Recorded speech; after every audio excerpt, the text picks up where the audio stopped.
ਤੇ ਅਗਲੀ ਖਬਰ ਦੇ ਵੱਲ ਵਧੀਏ ਤੇ ਹੁਣ ਕਹਿੰਦੇ ਕਾਂਗਰਸੀਆਂ ਨੂੰ ਛੱਡ ਕੇ ਭਾਜਪਾ ਵਾਲਿਆਂ ਨਾਲ ਵਿਜੀਲੈਂਸ ਦੀ ਪ੍ਰੀਤ ਪੈ ਗਈ ਜੀ।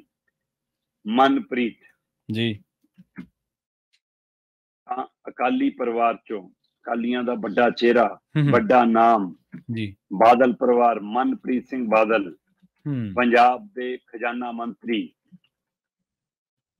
ਤੇ ਪਾਰਟੀ ਛੱਡੀ, PPP ਬਣਾਈ, ਭਗਵੰਤ ਮਾਨ ਨੂੰ ਨਾਲ ਲਿਆਂਦਾ, ਚੋਣ ਲੜਾਈ, ਚੋਣ ਹਾਰ ਗਏ, ਭਗਵੰਤ ਮਾਨ ਦਾ ਰਾਜਨੀਤਿਕ ਕੈਰੀਅਰ ਸ਼ੁਰੂ ਹੋ ਗਿਆ, ਭਗਵੰਤ ਮਾਨ ਆਪ ਜਾ ਕੇ MP ਬਣ ਗਏ, ਮਨਪ੍ਰੀਤ ਬਾਦਲ ਕਾਂਗਰਸ ਚੋਂ ਹਾਰ ਗਏ, ਚੋਣ ਲੜੀ, ਫਿਰ MLA ਦੀ ਸਰਕਾਰ ਆ ਗਈ, MLA ਬਣੇ ਸੀ ਤਾਂ ਵਿੱਤ ਮੰਤਰੀ ਵੀ ਬਣ ਗਏ, ਵਿੱਤ ਮੰਤਰੀ ਤੋਂ ਬਾਅਦ ਸਰਕਾਰ ਗਈ, ਸੱਤਾ ਸੁੱਖ ਭੋਗ ਲਿਆ, ਤੇ ਜਦੋਂ ਲੱਗਿਆ ਕਿ ਨਹੀਂ ਹੁਣ ਕੋਈ ਪਰਤਾ ਨਾ ਖੁੱਲ ਜਾਣ, ਕੋਈ ਫਾਈਲਾਂ ਨਾ ਖੁੱਲ ਜਾਣ, ਭਾਜਪਾ ਚ ਸ਼ਾਮਲ ਹੋ ਗਏ ਜੀ। ਸੋ ਇਹ ਸਾਰਾ ਵਰਤਾਰਾ ਚਲਦਿਆਂ ਭਗਵੰਤ ਮਾਨ ਹੋਰੀ ਉਧਰ ਆਪ ਵੱਲੋਂ ਮੁੱਖ ਮੰਤਰੀ ਬਣ ਗਏ।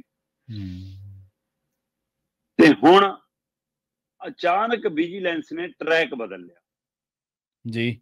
ਕੱਲ ਤੱਕ ਵਿਜੀਲੈਂਸ ਦੇ ਨਿਸ਼ਾਨੇ ਤੇ ਸੀ ਕਾਂਗਰਸੀ ਲੀਡਰ, ਕੱਲ ਤੱਕ ਵਿਜੀਲੈਂਸ ਦੇ ਨਿਸ਼ਾਨੇ ਤੇ ਸੀ ਕਾਂਗਰਸ ਦੇ ਸਾਬਕਾ ਮੰਤਰੀ ਜੀ, ਕੱਲ ਤੱਕ ਵਿਜੀਲੈਂਸ ਦੇ ਨਿਸ਼ਾਨੇ ਤੇ ਸੀ ਕਾਂਗਰਸ ਦੇ ਹਾਰੇ ਹੋਏ ਲੀਡਰ। ਤੇ ਅੱਧਿਆਂ ਨੇ ਆਪਣੀ ਚਮੜੀ ਬਚਾਉਣ ਦੇ ਲਈ ਹੀ ਭਾਜਪਾ 'ਚ ਛਾਲਾਂ ਮਾਰੀਆਂ ਸੀ ਕਿ ਤਾਂ ਕਿ ਇੱਧਰ ਵਾਲੇ ਤੰਗ ਕਰਨਗੇ, ਭਾਜਪਾ ਨਾਲ ਚੱਲ ਜਾਓ, ਇਹ ਦੱਸਣਗੇ ਸਾਡੇ ਕੋਲ ਤਾਂ ਵੱਡੀ ED, ਇਨਕਮ ਟੈਕਸ, CBI ਸਾਰਾ ਕੁਛ ਹੈਗਾ, ਇਸ ਲਈ ਸਾਨੂੰ ਨਾ ਛੇੜਿਓ ਜੀ। ਔਰ ਇਹਦੀ ਉਦਾਹਰਨ ਵੀ ਮਿਲੀ ਸੀ ਜਦੋਂ ਭਗਵੰਤ ਮਾਨ ਹੋਰਾਂ ਨੇ ਸਾਧੂ ਸਿੰਘ ਧਰਮਸੋਤ ਦੇ ਮਾਮਲੇ 'ਚ ਖੁਦ ਕਿਹਾ ਸੀ ਕਿ ਮੈਂ ਹੀ ਕਿਹਾ ਸੀ ਵਿਜੀਲੈਂਸ ਨੂੰ ਸਾਜਰੇ ਚੱਲ ਜਿਓ, ਦਿਨ ਚੜ੍ਹਦੇ ਨੂੰ ਕਿਤੇ ਪਾਰਟੀ ਨਾ ਬਦਲ ਲਵੇ। ਮਤਲਬ ਜੇ ਪਾਰਟੀ ਬਦਲਣ ਦਾ ਫੇਰ ਐਕਸ਼ਨ ਨਹੀਂ ਲੈਣਾ ਸੀ ਜੀ, ਪਰ ਉਹ ਟਰੈਕ ਹੁਣ ਬਦਲ ਗਿਆ। ਹੁਣ ਵਿਜੀਲੈਂਸ ਵਾਲੇ ਕਹਿੰਦੇ ਕਿ ਸਾਨੂੰ ਇੱਕ ਤਰ੍ਹਾਂ ਨਾਲ ਮੂੰਹ ਜ਼ਬਾਨੀ ਹਦਾਇਤ ਹੈ ਕਿ ਕਾਂਗਰਸ ਵਾਲਿਆਂ ਨੂੰ ਨਹੀਂ ਅਜੇ ਛੇੜਨਾ, ਆਪਾਂ ਹੁਣ ਭਾਜਪਾ ਵਾਲੇ ਛੇੜਨੇ। ਕਾਰਨ ਕੇਜਰੀਵਾਲ ਜੀ ਇੰਡੀਆ ਗੱਠਜੋੜ 'ਚ ਪੈਰ ਧਰਦੇ ਨੇ। ਠੀਕ ਹੈ, ਇਹ ਵੱਖਰੀ ਗੱਲ ਹੈ ਕਿ ਦਿੱਲੀ ਦੀ ਕਾਂਗਰਸ ਤੇ ਪੰਜਾਬ ਦੀ ਕਾਂਗਰਸ ਕਹਿੰਦੀ ਕਿ ਕੇਜਰੀਵਾਲ ਦੇ ਨੇੜੇ ਨਹੀਂ ਜਾਣਾ, ਅਸੀਂ ਨਹੀਂ ਜਾਣਾ, ਪਰ ਉਹਦੇ ਬਾਵਜੂਦ ਵੀ ਕੀ ਪੰਜਾਬ ਦੀ ਵਿਜੀਲੈਂਸ ਨੂੰ ਹਦਾਇਤ ਹੋ ਗਈ ਕਿ ਭਾਈ ਹੁਣ ਭਾਜਪਾਈਆਂ ਦੇ ਮਗਰ ਪਾਓ, ਕਿਉਂਕਿ ਆਪਾਂ ਹੁਣ ਚੋਣਾਂ ਬਾਹਰ ਹੋ ਕੇ ਲੜ ਰਹੇ ਹਾਂ।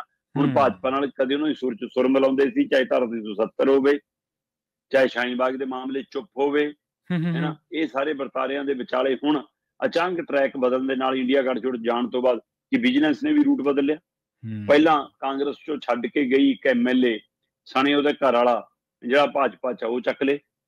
ਹਾਂਜੀ, ਸਤਿਕਾਰ ਕੌਰ ਹੋਣੀ। ਹੁਣ ਵਾਰੀ ਮਨਪ੍ਰੀਤ ਦੀ। ਪਿਛਲੇ 60 ਦਿਨਾਂ ਤੋਂ ਕਹਿੰਦੇ ਜੀ ਮਨਪ੍ਰੀਤ ਬਾਦਲ ਦੀ ਭਾਲ ਹੈ, 61ਵਾਂ ਦਿਨ ਚੜ ਗਿਆ। ਅੱਛਾ, ਸੋਮਵਾਰ ਲੰਘੇ, ਸੋਮਵਾਰ ਭਾਰਤੀ ਸਮੇਂ ਅਨੁਸਾਰ ਸਵੇਰੇ 5, 5:30 ਵਜੇ ਸਾਧੂ ਸਿੰਘ ਧਰਮਸੋਤ ਵਾਲੇ ਟਾਈਮ ਦੇ ਹਿਸਾਬ ਨਾਲ ਜਾ ਕੇ ਬਾਦਲ ਪਿੰਡ ਮਨਪ੍ਰੀਤ ਦੇ ਘਰੇ ਛਾਪਾ ਮਾਰ ਲਿਆ। ਠੀਕ ਹੈ, 1 ਘੰਟਾ 7 ਮਿੰਟ ਕਹਿੰਦੇ ਜੀ ਫੋਲਦੀ ਰਹੀ ਵਿਜੀਲੈਂਸ। ਘਰ ਦਾ ਖੁੰਝਾ ਖਾਂਜਾ, ਸਾਰੀਆਂ ਪੇਟੀਆਂ ਪੂਟੀਆਂ ਦੇ ਓਲੇ, ਕੋਠਿਆਂ ਦੇ ਉੱਤੇ ਸਾਰਾ ਕੁਝ ਲੱਭ ਲਿਆ।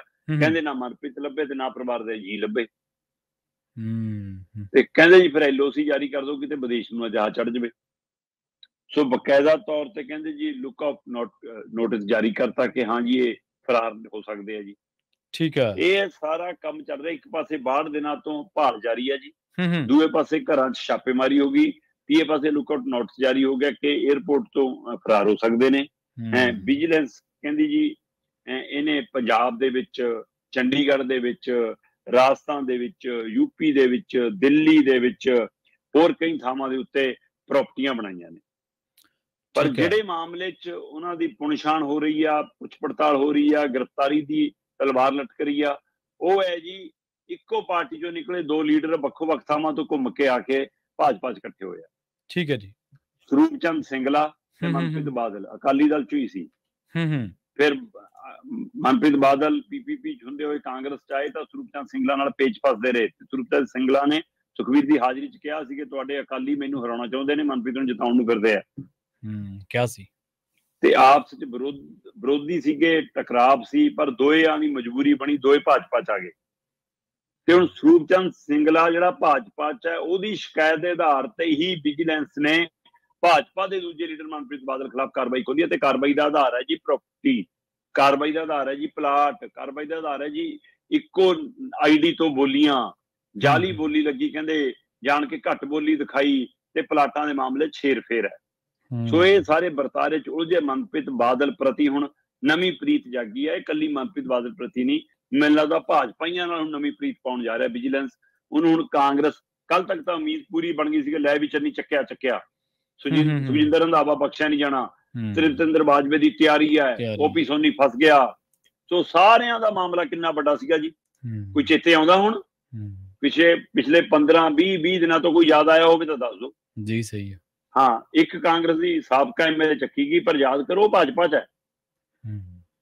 ਤੇ ਹੁਣ ਮਨਪ੍ਰੀਤ ਬਾਦਲ ਨੂੰ ਪਿਛਲੇ 62 ਦਿਨਾਂ ਤੋਂ ਜੇ ਵਿਜੀਲੈਂਸ ਲੱਭ ਰਹੀ ਹੈ ਤਾਂ ਉਹ ਭਾਜਪਾ 'ਚ ਹੈ। ਹਾਂ, ਜੇ ਭ੍ਰਸ਼ਟਾਚਾਰੀ ਹੋਈ ਹੈ ਕੈਪਟਨ ਸਰਕਾਰ 'ਚ ਤਾਂ ਕਿਹੜਾ ਸੁੱਕਾ ਬਚਿਆ, ਇਹ ਲੱਭਣ ਦੀ ਲੋੜ ਸੀ। ਚਾਹੇ ਹੁਣ ਉਹ ਭਾਜਪਾ 'ਚ ਨੇ, ਚਾਹੇ ਉਹ ਕਾਂਗਰਸ 'ਚ ਨੇ।